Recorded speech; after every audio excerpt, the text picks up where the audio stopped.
Giovanni, est-ce que vous avez trouvé que Didier Deschamps avait offert quelque chose de différent pour justement laisser une image un petit peu différente, entre guillemets, sur cette liste ce soir? Moi, je trouve que depuis qu'il a annoncé qu'il partait, c'est un autre sélectionneur. Ouais. En fait, on est dans la continuité d'un cheminement où il sent que parce qu'on sait que c'est la fin, même lui, parfois le confesse, il trouve que le regard a changé. Parfois, il s'amuse même du côté, finalement, je vais peut-être manquer à certaines personnes. Et je trouve que l'atmosphère, depuis qu'il a annoncé qu'il est parti, est totalement différente, d'ailleurs, autour de lui. Ce qui m'a frappé, c'est plus le côté émotion quand il pense aux joueurs. C'est vrai que d'habitude, il n'est pas comme ça, mais parce qu'il a eu un choix très fort. Timothée parlait d'Eduardo Camavinga. Kolo Muani aussi. Kolo Muani, mais Camavinga, c'est quelqu'un qu'il a lancé très, très jeune, qu'il a soutenu, à qui il a tendu la main. Il a le sentiment de lâcher aujourd'hui, quoi. Franchement, c'est difficile parce que en plus, il faut savoir qu'Eduardo Camavinga, dans le groupe, c'est quelqu'un qui est extrêmement apprécié et que dans une compétition, là, on fait parfois le procès à Deschamps de parfois faire des listes de colonies de vacances. Là, c'est vraiment le sportif qui a pénalisé Camavinga. Je trouve ça encore plus violent, moi, de ne pas prendre le type que tu soi-disant aimé, adoré, emmener avec toi, et puis de dire il doit m'en vouloir beaucoup. Enfin, je trouve ça pire que de rien dire et d'assumer son choix. Je veux dire, il n'avait qu'à le prendre si c'était un crève-cœur pour lui de ne pas le prendre. Donc je trouve ça pas très cool pour Camavinga. Il doit lui en vouloir beaucoup, beaucoup, beaucoup. Ouais, vous ajoutez le beaucoup, beaucoup, beaucoup pour Camavinga, parce que c'est effectivement l'un des grands absents. On a vu la liste des absents, tiens. Est-ce que vous partagez ça à la maison également? Franchement, c'est une vraie surprise, Camavinga. Camavinga, c'est vraiment le nom. Ouais, mais Camavinga... Il y a quelques noms quand même. Kolo Muani dans une certaine mesure, mais Camavinga parce que... Vous avez dit Le Paul en absent? C'est une erreur de synthé, non? Giovanni, soyez pas méprisant. Et voilà. C'est pas méchant. Mais moi, je trouve 20 buts, 5 passes décisives. Il y a des joueurs qui sont allés à des Coupes du Monde. D'accord, mais je trouve qu'Esteban Le Paul est un joueur remarquable. Il fait une carrière fantastique. Mais vous vous rendez compte que, par exemple, là, Dave allait parler de l'absence de Randall Kolo Muani, qui a un vécu énorme en équipe de France, qui a une expérience du haut niveau, qui ne sera même pas à la Coupe du Monde. Je pense que pour Esteban Le Paul, peut-être que la rentrée prochaine, mais c'était pas du tout dans la dynamique de groupe du sélectionneur. Il a des paliers à franchir. Coupe d'Europe, grosse concurrence. Mais même régularité en Ligue 1. Oui, bien sûr, parce que c'est la belle histoire, mais il avait le vent dans le dos. Je ne peux pas t'empêcher de penser que si Deschamps avait 4 ans devant lui, il se dirait peut-être ce serait peut-être le moment de l'emmener avec nous pour lui montrer ce que c'est. Voilà.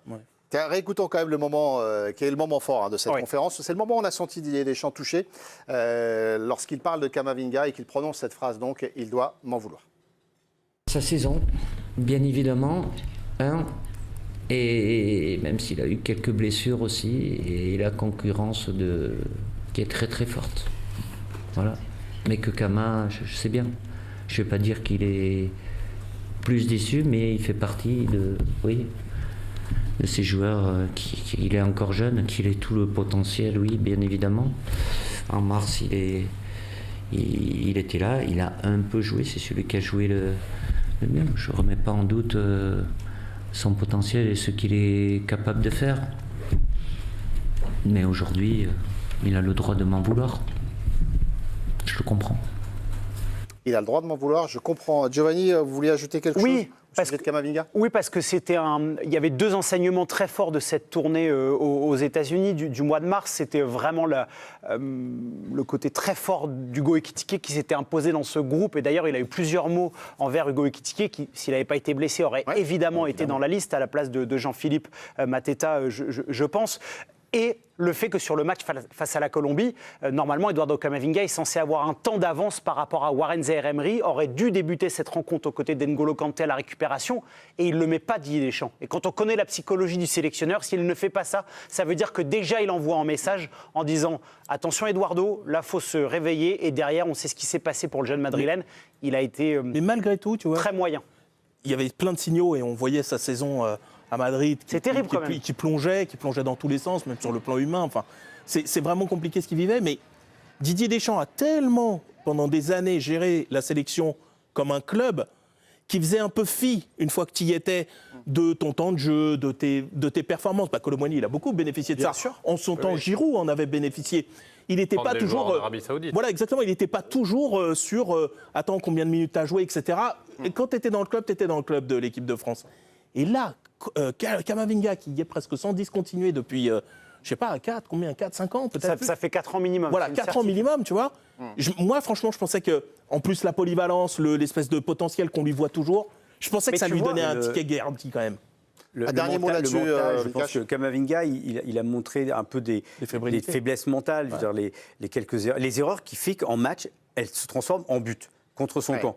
Assez souvent, le carton rouge contre le Bayern, c'est dramatique. Et emmener quelqu'un qui mentalement est un peu moins costaud, ça peut se propager, l'énergie peut se propager aux autres joueurs. Je pense que c'était pas un bon signal à envoyer. Surtout quand tu joues à 2 récupérateurs. C'est toujours pareil, quand tu es à 3, à la limite, peut-être qu'Eduardo Camavinga aurait plus sa place, mais à 2, quand tu fais une erreur, c'est encore plus compliqué. C'est l'un des absents donc de cette liste. Alors on va juste afficher une dernière fois cette liste des absents et vous nous dites, tiens, très rapidement, s'il y a un nom qui vous interpelle dans les absents de la liste de Didier Deschamps. Allez, Vikash, c'est vous qui commencez. Moi, c'est Tolisso. Tolisso, rapidement. Je trouve qu'il manque, ou alors il aurait mis Akliouche par exemple dans les milieux de terrain ou Cherki dans les milieux de terrain, mais il manque, pour moi ça a du sens quand on met dans des zones, et je trouve qu'il manque un joueur créatif, plus créatif dans les milieux de terrain. Il aurait pu être Tolisso ou quelqu'un de son profil, et quelqu'un de son profil il est peut-être plus haut. Timothée. Je suis désolé, je vais peut-être pas tellement jouer le jeu, mais en fait, ce qui me surprend, c'est ces 4 milieux qui ne sont pas là, parce que je suis surpris d'avoir que 5 purs milieux de terrain dans la liste définitive. Ouais. Alors, je m'attendais plutôt à avoir un milieu de terrain supplémentaire.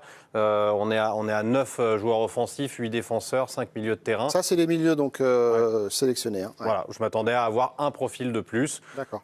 Parce qu'encore une fois, il peut se passer des choses. Après, il faut quand même rappeler que il lundi... joue qu'à 2, les gars. Oui, il joue qu'à 2, d'accord, mais passer à 3 tu peux avoir des blessés. Faut rappeler, c'est important, que lundi, cette liste avec des joueurs supplémentaires, c'est une liste élargie qui est enregistrée à la FIFA, et qu'il peut y avoir des changements jusqu'avant la compétition, avant le début de la compétition. Le changement, ça peut se faire 2 jours avant le premier match. 2 jours avant le premier, voilà, exactement.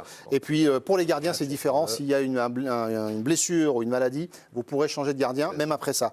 Dave, le nom parmi les absents, ça peut être sentimental, hein, ça peut être affectif. Il n'y en a aucun, en fait. Il n'y en a aucun pour vous? Je trouve sa liste très, très, très cohérente.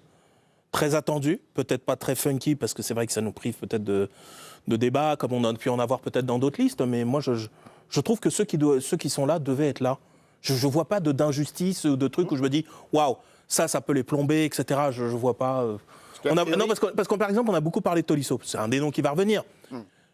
Tolisso, quand vous le voyez jouer cette saison, il joue vachement haut avec l'Olympique Lyonnais. Il n'a pas besoin de ce profil-là. Puisqu'il a Désiré Doué, il a Cherki, il a Akliouche, Olysée, Dembélé. Ces créateurs-là, il les a plus haut.